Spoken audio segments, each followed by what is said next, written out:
I'm ready for New York. Got my coat on. I wasn't ready for this. Got my sweatshirt. Thought y'all was gonna bring New York with you. Well, what does it feel for you right now? I mean, you're just a couple weeks out now at this point. So what's the feel for you?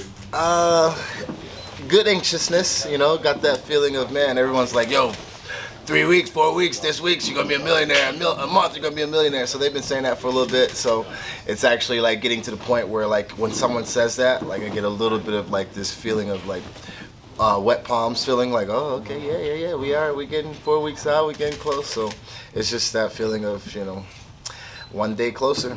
Do you almost wish they wouldn't say that? I mean, it's a weird thing, right? Like, in some ways, treat it like it's another fight, but it's not another fight. You know what I mean? It's $1 million fight. No, I like when people give me an understanding of not only the time, the seasons, where we are, where they are. I like a little update. I ask Coach a lot of times, time check, and it's not because I'm tired. It's just because I like to know around what time it is, where we are. I mean, sometimes all throughout the day we ask people what time it is. It has nothing to do with how we feel. It's just kind of wanting to know, and that's a little bit how I am. So when people come up and like, hey, you got 4 weeks, it's like reminders like that let me know, like, hey, all right, in case you didn't know, you got 4 weeks, So just staying on the right time.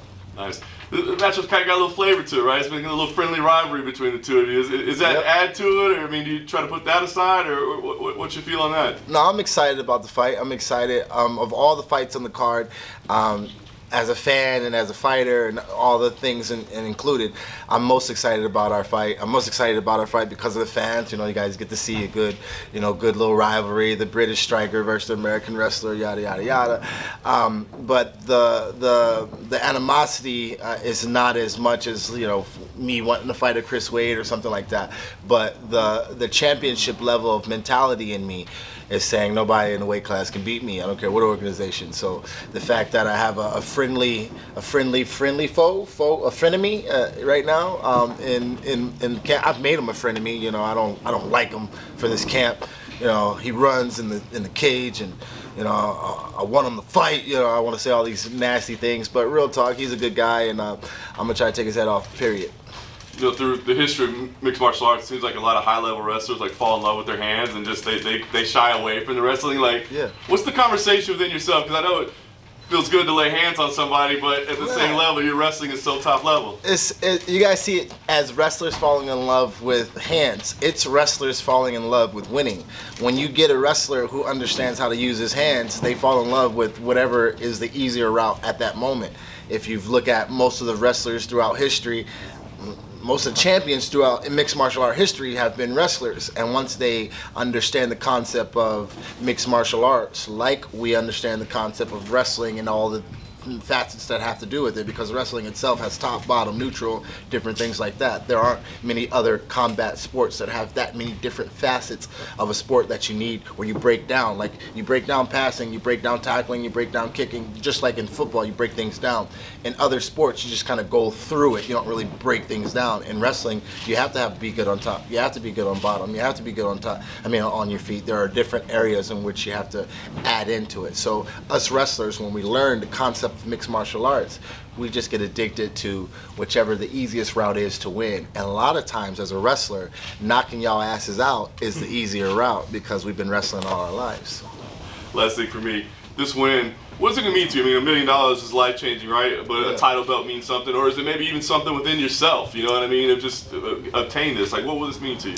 It means a lot, man. It's a validation of a culmination of a career being validated in front of, I would say, all my Americans. I was a world champion. Every time I feel like I win a world championship, it's not in American land or whatnot. So I feel like this is a culmination of that career coming to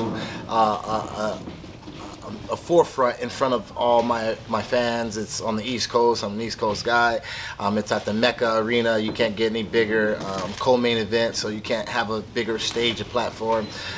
It's going to mean everything to me, but it's mostly putting a stamp and validation on the fact that I'm one of the best fighters in the world. Period. I've been wanting to say that to Grandma for a long time. My grandma's a fighter, and I was talking to her not that long ago, and I was like, Grandma, what does it feel like to have, like, one of your grandchildren, she's got a bunch of grandchildren, one of your grandchildren being like one of the best fighters in the world? And she said, Bubba dog, I knew you as a fighter. Because I'm the type of fighter I am, I knew one of my children was going to have some kind of specialness, and you just happened to be him. And I was just like, all right, Grandma, nuts. So I'm whipping ass for Grandma, y'all. What do you think of Brendan's win over Chris Wade? I thought it was a mediocre win, to be real with you. Sitting on the side with Coach Dewey, the animosity, the London crowd, and things like that. You know, he told me later that it was his best performance, and he was, you know, super nervous. And you know, he had one too many drinks at his after party. He was giving me all the insights. You know what I mean? Because I'm a sober bird, I just kind of listened and wrote notes down. And the one thing was, you know, he thought it was his best performance ever. You know, the crowd and you know how he felt, and I thought he fought well, and I thought he fought with great understanding of the crowd and things like that. But for me, I thought it was, I thought he got hit a little bit too much by a wrestler who's not as good as a striker as I am. I thought that his anxiety and the pressure of who he was fighting weighed on him and got him a little tired. And I keep hearing, Coach keeps putting it in my head, Bubba Jenkins is only a 3-round fighter. Bubba Jenkins is only a 3-round fighter. We keep saying that, we keep hearing it. But often I've looked at his film, and he's been tired before 3 rounds has been up as well. You know, I've seen him only be a 2-round fighter, so it don't really matter when it comes to, you know, 5 rounds, war, everything like that. So I'm excited about it.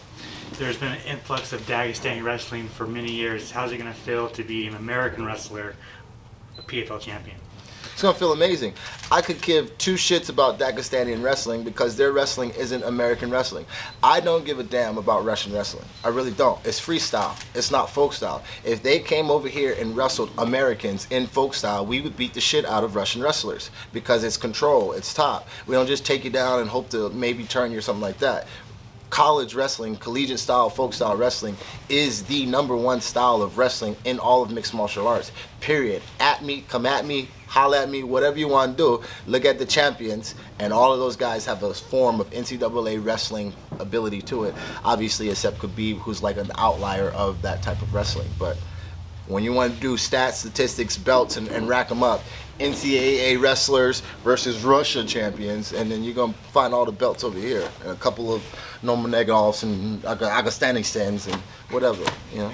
With that being said, and you being a fan of, you know, American wrestling, NCAA, what were your thoughts on Bo Nickel coming over to MMA? I'm bittersweet. I'm bittersweet of the Bo Nickel situation, like I am of the Aaron Pico situation. There are some African brothers wrestlers in this game that do not get the platform that some of these guys have gotten. Phil Davis was an amazing national champ wrestler coming over from the exact same school, and we never heard about Phil Davis like we're hearing about Bo Nickel. I was the #1 prospect coming out of all of mixed martial arts in 2011, being the national champ wrestler I was and the athlete that I am. Bo Nickel has nothing on my athleticism. And the fact that they're giving him all this, you know, he should have been on the contender. He should have been like, man, let the man get his work in. Let him go fight who he needs to fight. And then we'll see. I know that the wrestling will always win. So I'm not going to ever say Bo Nickel's not going to be a great fighter. He might be one of the greatest ever. But don't get your boy Badman Jenkins here trying to put on Bo Nickel when I've been grinding for this long. I'm a much better fighter. I'm a much solid fight. And then he got more. I'm fighting for a world championship. This dude's a rookie amateur, and I'm up here answering questions about him. You feel me? Like as a real fighter, put him in the Jake Paul series. Now, flying first class on air, Jenkins, you know, going bubbing instead of clubbing. Where does these catchphrases come from? I'm a good guy, but I'm a bad man with these words. I got away with these words, but I don't know, man. Just my personality. It happens to rhyme. We didn't go clubbing. We went to as many frats as I could fit in one night, and we signed every recruit we ever had. I lost one recruit, and that's because his brother was on the staff. I'm like, bro, if you can't sign your brother, I'm not going to try. So we went bubbing, and BMA, shout out to BMA, Badman Airlines. Y'all going to see the freshest airline flight of the year come Madison Square Garden. It's going to be first round class, and you know what, I might do it twice, so I might give them a there and back. I might send them and bring them back. Round trip action, all the amenities, you know, no seat belts. He can even come to the cockpit, see how everything's going. I mean, BMA is taking off New York, and we landing with $1 million championship. I love it. Now, NCAA Division I champion in 2011. Now, 11 years later, you're knocking on the door of $1 million. Walk me through that process of achieving your goals and being disciplined through a decade of mixed martial arts. Yeah, man, it's about availability. I say the best ability is availability. There are so many fighters that just don't show up when the time is there, or they get hurt in camp. I've never pulled out of a fight, hurt, injured, no matter what. I've never pulled out of a fight. I've also been here, like you said, 11 years grinding. I didn't go the amateur route, so my learning curve was. My fourth fight, I was fighting Georgia Karakanyan, Spike TV, Bellator, you know what I mean? So I took a hard route to get to the top. I wasn't helicoptered there. I didn't take an elevator. It was slick, black ice up the mountain, and we're finally here in the position to claim the highest seat. And I'm excited about it, but my grind to being in this position is what helped me, what got me here, knowing that I'm validated as one of the best fighters in the world. That route was tough. Yeah. Now, August 2nd, 2013, you snapped a photo with Roy Jones Jr. and put it up on Instagram with the caption being, "Now you just need a photo with Muhammad Ali." What does it mean to compete on the same card as his grandson, Diageo? I think that's pretty cool. I'm a respective person as far as the greats and the legends. So him having to be a seed of one of the legends and a moniker off of my name is a pretty cool thing. I'm mostly interested in his grandfather, and the things that he did, and maybe any cool stories that maybe he could have sat around the Christmas tree and had talks about. But other than that, he's another guy that's doing the same thing we're doing. Like I said, I respect all people, but ain't nobody gonna shine in front of my eyes unless it's a legit legend, not his grandson. Sure. Thank you, Bubba. Yeah. We ever get a Jordan Burroughs fight, you think? Jordan is not built like that for fighting. I know Burroughs a lot. I know the mentality it takes to fight, and he likes to grind. He likes the gritty, but this thing different.